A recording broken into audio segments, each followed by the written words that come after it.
All right, so Frank, we are looking at the elasticity of demand and supply. So let's look at the first practice problem.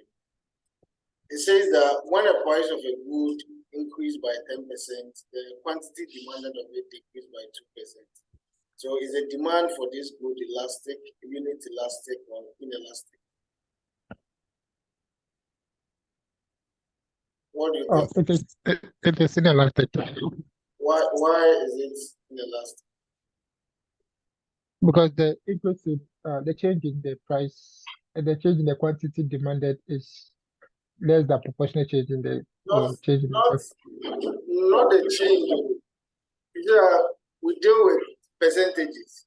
So is it possible that the change in quantity demanded will even be more than the change in price? But we are dealing with percentages.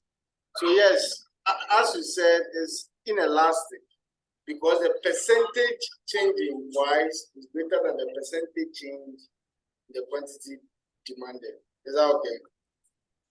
Come again. I said there's a difference between a change in a variable and a percentage change in a variable. Oh, okay. The demand is inelastic, okay? But then per explanation, it shouldn't be the change, it's the percentage change that we compare. So here we are saying that the demand for the good is inelastic because the percentage decrease in quantity demanded is less than the percentage increase in price. Okay, so the 10% the price rise brings just a 2% decrease in quantity demanded. That's why the good is inelastic. All right. Then when the price of a good increased by 10%, the quantity demanded of it decreased by 2%. Are substitutes for this good easy to find, or does it have poor substitutes? And then is this good more likely to be a necessity or a luxury? Why is it so? And is the good more likely to be narrowly or broadly defined? So here the question is testing the factors, is testing our mind on the factors affecting the elasticity of demand. So now that we know the thing is inelastic, what are the factors? We need to know the factors that affect elasticity. And remember, we spoke about how easy it is to find substitutes. If you can find substitutes, what does it make demand? Does it make it more elastic, more inelastic? And then if the good is a necessity or a luxury, does it make it inelastic or elastic? And then if we narrowly or broadly define a good, does it make it elastic or inelastic? So here we know that the good is inelastic, okay? And we know from the last lesson that if the good is inelastic, then it has poor substitutes, okay? It has poor substitutes. We cannot find substitutes. That is why we are not responsive to changes in price. Even if price changes, we still have to buy the good. So we don't respond much to changes in price. That's why the percentage change in quantity is less than that of price. So it has poor substitutes. And the good is a necessity. Remember, necessities, we cannot do without them. So whether there's a change in price or not, we don't actually respond much. But for luxuries, we can do without them. So we are very sensitive whenever there are changes in price of luxuries. And then about the definition of the good, we said that if the good is broadly defined, other time I use an example like food. If you take food, food is broadly defined. It encompasses a lot of categories. So if you take food, then food demand for food is almost perfectly inelastic. There's no substitute for food. You just have to eat food, okay? But then if a good is narrowly defined, like oatmeal has a lot of substitutes. You can actually not take oat, take porridge, you can take tea, take coffee, and all that. So because the demand for the good is inelastic, it will have poor substitutes, and it's more likely it is a necessity, and then the good is broadly defined. Is that okay?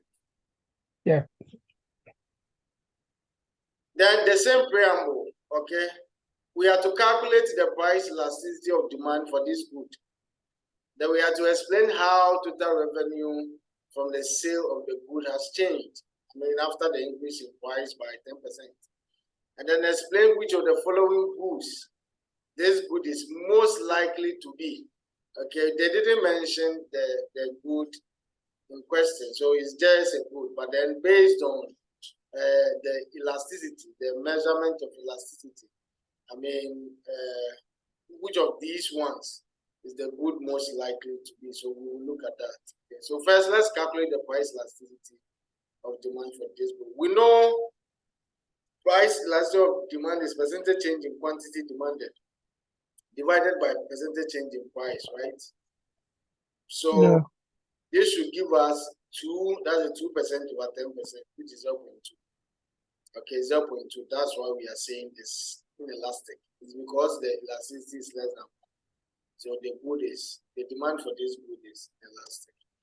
And then remember we said for inelastic goods, inelastic demand for certain goods means that whenever there's an increase in price, then total revenue will also increase. Total revenue and price change in the same direction. You increase price, people wouldn't change the quantity much, so it will cause your total revenue to actually go up. So to answer the question, how the total revenue change after the change in price, it will increase because the demand for the good is elastic. So yes, the total revenue is going to increase. And then about the type of good that this particular good can be. One, if you look at the examples that they gave, now the good can be, will have an inelastic demand depending on its qualities.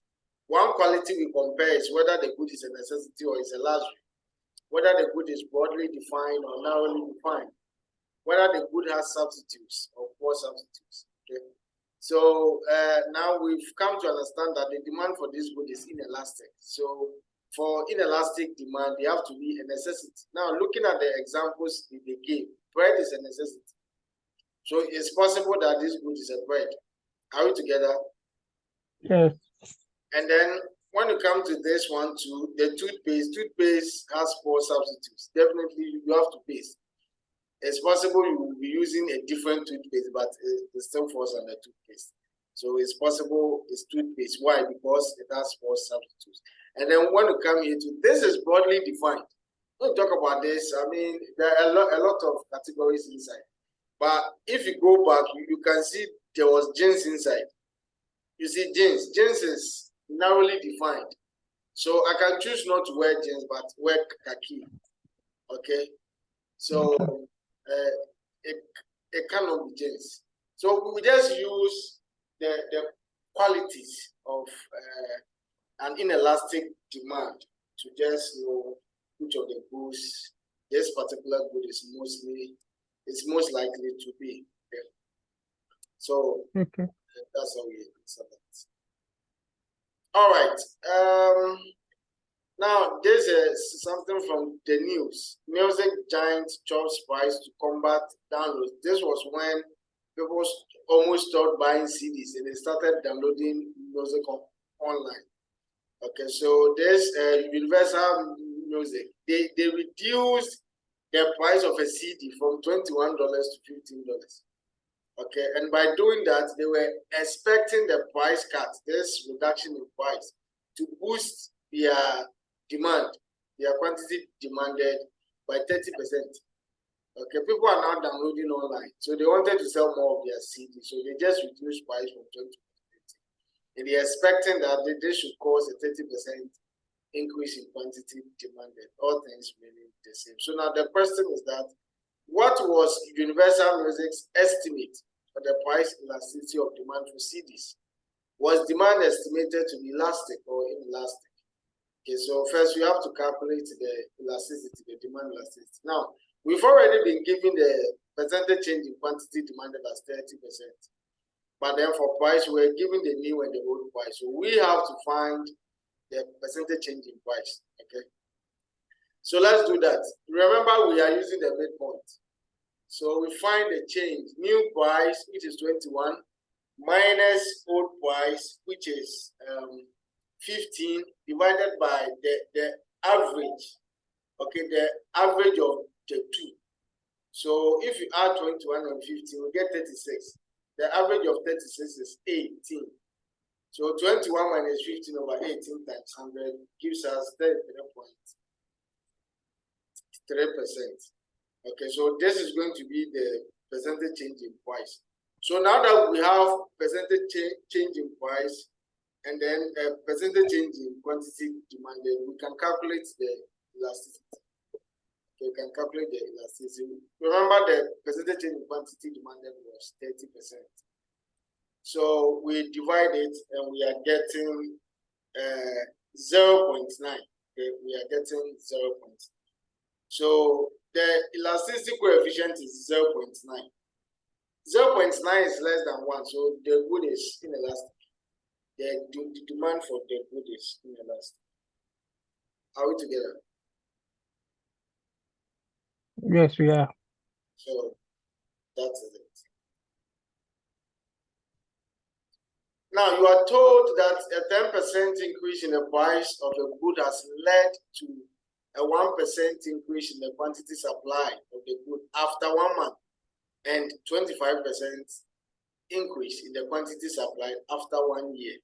Okay, so first we'll deal with the 1 month change, then later on we'll deal with the one year change. Now the question is that, is the supply of this good elastic, unit elastic or inelastic? And then is this good likely to be produced using factors of production that are easily obtained? What is the price elasticity or supply of this good? Okay, so this one too, we are considering the factors affecting elasticity of supply. Now, you need to know whether the elasticity is, the supply is inelastic or elastic. It's from there that you'll be able to actually discuss the factors affecting it. So now, let's look at the 1 month change in quantity supply. The change in price is 10%. But this just led to a 1% increase in quantity supply. So the percentage change in price is more than the percentage change in quantity supply. So it makes the good what? Inelastic. Are we together? Yes, we are. So the supply of this good is inelastic. Why? Because percentage change in price outweighs the percentage change in quantity demanded. Okay. Right. So now the next question is that are factors, the factors of production that are used to produce this good, are they easily acquired? Can the firm obtain them easily? So now we need to know, if supply is elastic, what does it mean? It means that the firm can easily obtain the factors of production. If you can easily obtain them, you become very sensitive to changes in price. Whenever there's an increase in price, because you can easily obtain the factors of production, you just get them, then you just get them, then you use them to increase your production. But then if you don't easily obtain the factors of production, then even after an increase in price, you can hardly increase your output. So whenever supply is inelastic, it means it's very difficult for firms to obtain the factors of production. That's why they become less sensitive. Are we together? Yes. Yeah, so no, it is more likely that obtaining these factors of production is very difficult. All right, so how do we get the elasticity of supply for this particular good, the coefficient, the actual measurement? That's percentage change in quantity supplied over percentage change in price. Remember, after 1 month, it was 1%. The increase in the quantity of eggs for sale, the change was 1%, and that of price was 10%. So you have 1 over 10, which is 0.2. That's why supply is inelastic. Then the same preamble, okay? But then after 1 year, we've seen that supply has increased by 25%, quantity supplied has increased by 25%. So what is the elasticity of supply of this good after 1 year? So after 1 year, it's going to be 25% over 10%. That will be 2.5. You understand? Now, if you look at the follow-up, it says that as supply of this good become more elastic or less elastic. And why? Now, it's become more elastic because initially the elasticity coefficient was 0.1. Now it's 2.5. So it has become more elastic. And even 2.5 is greater than 1. So now supply is elastic. But let's understand this thing well. Initially it was 0.1, right? Now, just assuming that even after 1 year, the increase in quantity supply wasn't 25%, it was only 5%. Okay. Now, if you want to find a new measurement, elasticity coefficient, it will be 5/10, which will be what? 0. That will be what? 0.5, right? Yeah. That's 5/10 will be half, 0.5. Now, to answer this question, has supply of this good become more elastic? Yes. You see that the elasticity has increased from 0.1 to 0.5. It has become more elastic, but the good is still, the supply of this good is still inelastic. I hope you are getting what I'm trying to say. Yes. So the good is still inelastic though, but then it has become more elastic. It has moved from 0.1 to 0.5. Is that okay? Yes. But then the question here, it has become more elastic, and then the supply of the good in itself after 1 year too is elastic because it's now 2.5. Are we together? Yes, we are. Okay, so this is the solution. Supply has become more elastic. And what could be the reason? Why has supply become more elastic? One great reason is that it's possible that now the producers have gradually started producing the good. And now you know that when we're looking at the factors affecting elasticity of supply, we spoke about time. The longer the time period, the more elastic supply becomes. Now you have time, you can change your production strategies, you can acquire more factors of production, and then you can actually produce more. It's even possible that people were using some resources to produce other goods, but because they've realized that the price of this good has increased, they will reallocate those resources into the production of this good. So after 1 year, of course, the supply will be more elastic. Is that okay? Yes.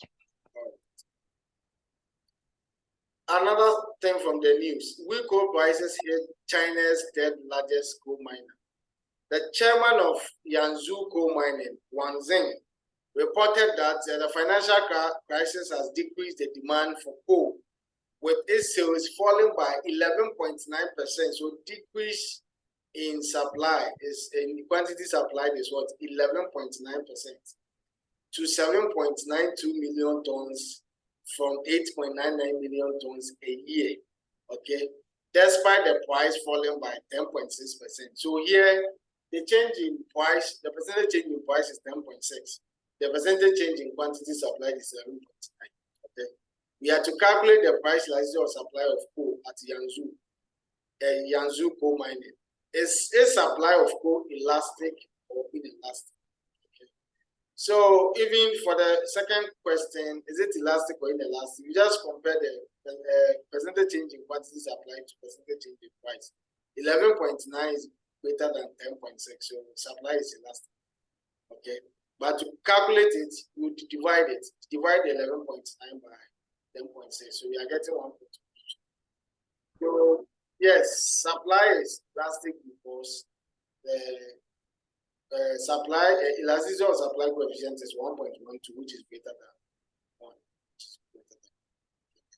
So supply is elastic. All right. The quantity demanded of a good A increases by 5% when the price of good B rises by 10% and other things remain the same. So we have two goods, good A and good B. So now we are looking at two related goods. They could either be substitutes or complements. But let's study this again. The quantity demanded of good A increased when there was an increase in the price of the other good. This works for substitutes. the two goods serve the same purpose. So whenever there's an increase in the price of one, we see an increase in demand for the other. So if you look at the first question, are the goods complements or substitutes? They describe how the demand for the good A changes. We have to calculate the cross elasticity of demand. So let's look at the solution. The two goods are substitutes. Why? Because with an increase in the price of B, we see an increase in the demand for A. So the two goods are what? They are substitutes. And then how does the demand for good A increase? How does it change? Now, the two goods are serving the same purpose. Now, good B has become relatively expensive. So people will switch from good B and then they'll go and buy good A. That's the reason why the demand for good A will increase. Are we together? Yes. So graphically, this is what is going to happen. This is the initial demand for good A. Because of the increase in price of the substitute, the demand curve will shift to the right. So we see an increase in demand.